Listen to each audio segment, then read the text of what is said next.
सूत जी महाराज बड़े प्रसन्न हैं। बंधुओं, एक बात आपको बताएं,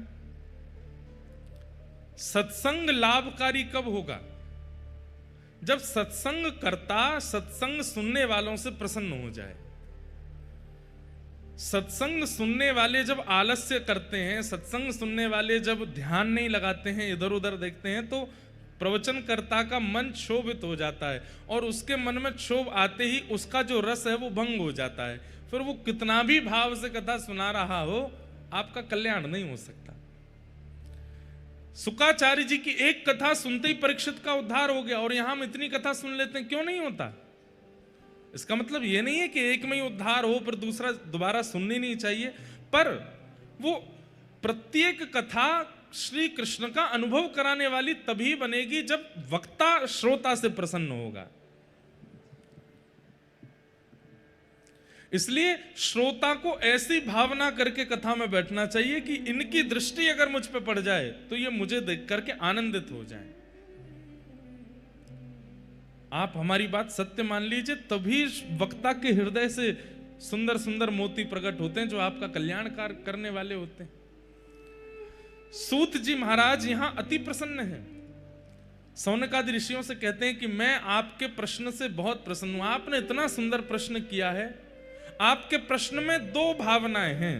कौन कौन सी?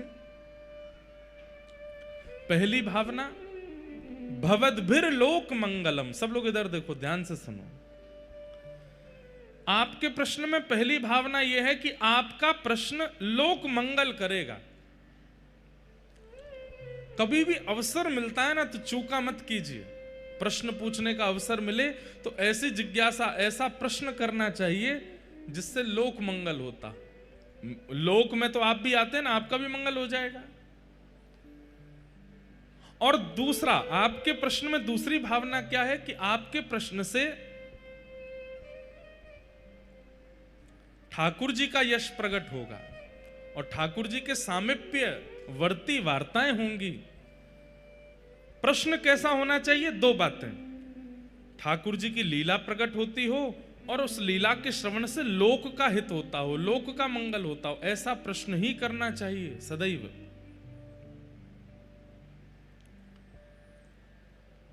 चैतन्य महाप्रभु जब जगन्नाथपुरी विराजे, बहुत ध्यान से सुनिएगा, रथ यात्रा का समय आया तो रथ यात्रा, मूल रूप से रथ यात्रा का कारण यह था, जो यहां का कारण है वो कारण क्या है? भगवान इंद्रद्युम्न राजा पर कृपा करने के लिए यहां जगन्नाथ बन करके पधारे। अब आप में से कई लोगों ने कथा सुन रखी है पर कईयों ने नहीं सुनी। कल मुझे एक व्यक्ति बोले महाराज जी आप कई विषयों पे कह देते हैं कि आपने सुना है पर हमने नहीं सुना है वो, तो इसलिए आप बोल दिया करो। हमें लगा कि भाई रिपीटेशन क्यों करें, पर कर देते हैं।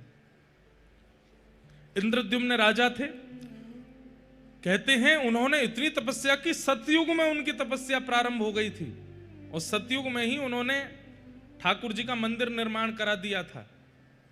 ये इंद्रद्युम्न राजा कौन है? श्री अंगद जी महाराज, वही इंद्रद्युम्न राजा के रूप में पधारे, ऐसा भाव करते हैं। या जो विश्ववसु हैं उनको अंगद जी का रूप माना जाता है, दोनों भाव आते हैं। ठाकुर जी की प्रार्थना की कि आप प्रकट हो जाओ।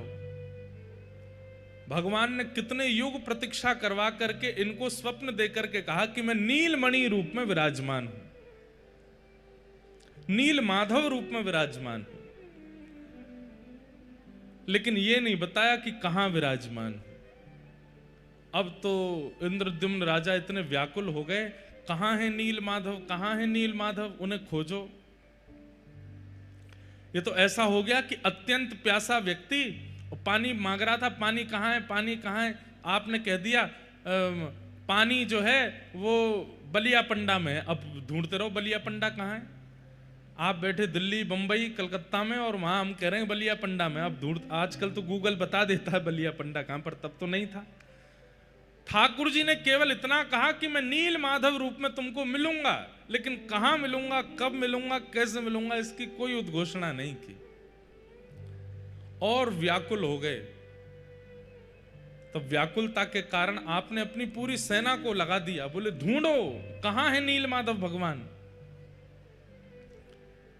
तभी आपके एक मंत्रिमंडल में थे श्री विद्यापति जी।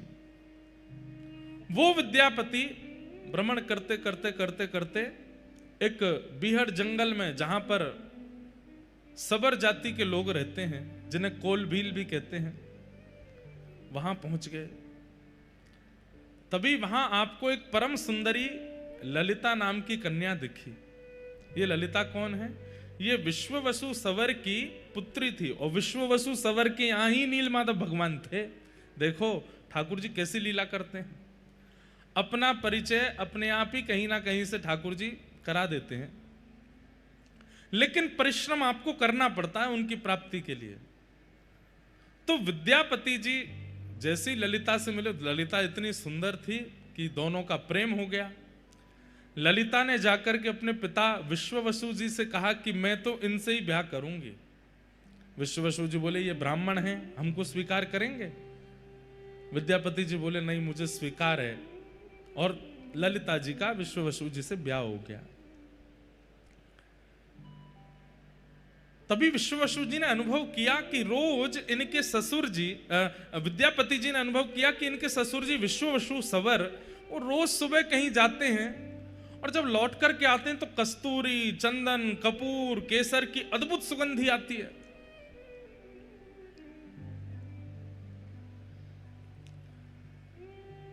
खोज तो चल रही थी नीलमाधव भगवान की। तो विद्यापति जी ने ललिता जी से पूछा कि आपके पिताजी सुबह सुबह कहां चले जाते हैं भोर में, और इतनी सुगंधी आती है उनमें से, कहां जाते हैं वो? तो उन्होंने बताया कि वो अपने ठाकुर की सेवा करने जाते हैं। क्या ठाकुर हैं? बोले नील माधव। बोलो गंगा मैया की जय। परम कृपा, परम आनंद का विषय है हमारे मध्य में परम पूजनीय प्रातः स्मरणीय श्री भगवत धाम हरिद्वार वाले पूज्य महाराज जी का आज आगमन हुआ है। आप सब लोग करतल ध्वनि के द्वारा पूज्य महाराज जी के श्री चरणों में प्रणाम करें। परम पूजनीय प्रातः स्मरणीय स्वामी श्री विवेकानंद जी महाराज, जिनकी कृपा दृष्टि दास पर सदा बनी रहती है, गंगा मैया का सुंदर भाव लेकर के चित्त में पूज्य महाराज जी पधारे हैं। साथ ही हमारे छोटे महाराज जी भी पधारे हैं। आप दोनों महापुरुषों को देख करके मन में एक ही भाव आता है, बोल जुगल जोड़ी सरकार की। ऐसी जुगल जोड़ी है पूज्य महाराज जी की।